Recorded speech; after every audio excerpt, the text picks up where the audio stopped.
I will show you how you can download and play the new Borderlands 4 in just a few steps, so if you find this video helpful, don't forget to subscribe and like it.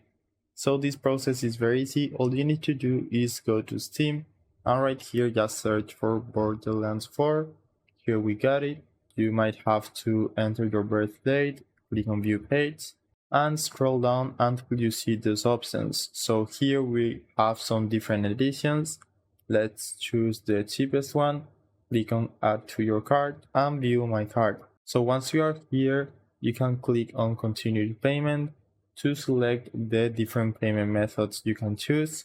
So we have like PayPal, you can also use your credit card, you can even use your Steam wallet balance if you have any. So just click on continue and right here just click this checkbox and click on purchase. So in my case, I don't want to get this game, but after you do that, just go to your library and then collections. So right here you should see all your games. So just search for Borderlands and it should appear. And if you click the game, you should see the download button right here.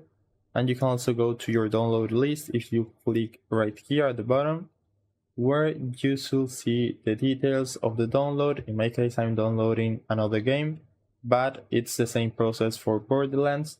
You should see the estimated time remaining, and after some minutes, depending on your internet speed, the game will be ready to play, and you can even test the game for 2 hours and ask for a refund after that. So that's it. That's how you can download and play the new Borderlands 4 in just a few steps. I hope it was helpful and thanks for watching.